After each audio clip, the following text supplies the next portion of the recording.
হ্যাঁ, আর বুঝলো না, বুঝতে পেরেছো?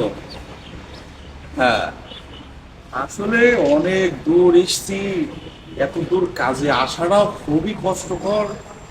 এই যে ছুটি হয়ে গিয়েছে, বেতন পেলাম, টাকা পয়সা পেলাম, তারপরে কিন্তু এই যে আসলাম আর কি। তোমার রেল স্টেশনে আছি এখন। তোমার হচ্ছে আমি গাড়ি আসলে উঠবো আর কি। তারপরে ইনশাল্লাহ আল্লাহ বাঁচালে পরে বাড়িতে আসবো। হ্যাঁ, হ্যাঁ, হ্যাঁ। আর না, যেহেতু নতুন বিয়ে করেছি, কোনো টেনশন করো না, আমি চলে আসবো।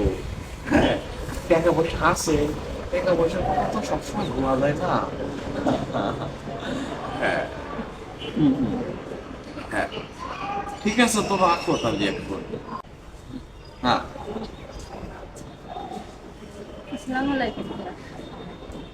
জি, ওয়ালাইকুম আসসালাম। কোথাও যাচ্ছেন নাকি আপনি? এই যাচ্ছি বলতে, আমার বাড়ি হচ্ছে অনেক দূর আপু। আপনার বাসা কোথায় ভাইয়া?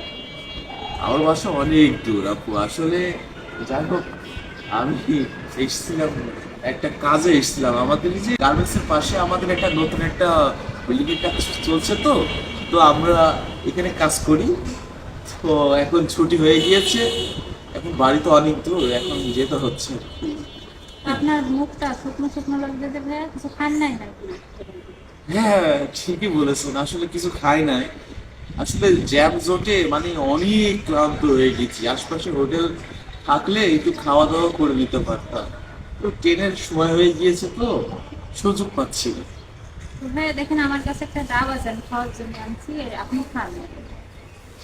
না, থাক, আপনি আর কষ্ট আপনার করবেন মুখটা শুকনো শুকনো লাগবে, আপনি খান, সমস্যা নেই। না, থাক আপনার দেখে আমার মায়া লাগবে, বুঝছেন? আপনার মুখটা শুকনো তো, খান আপনি।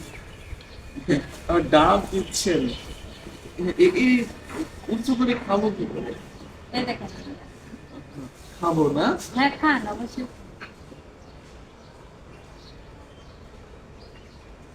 খাবো? খান ভাইয়া। আপনার লস হয়ে যাবে না? না না, লস হবে কেন?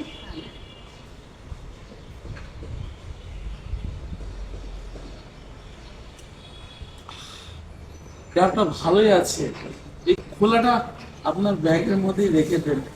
এই এখানে চিকেন চিকেন তো ফেলা যায় না। মাথা ঘুরছে, কিরকম মতন মাথা ঘুরছে। মাথা ঘুরছে ভাই আপনার? হ্যাঁ, মাথা ঘুরছে।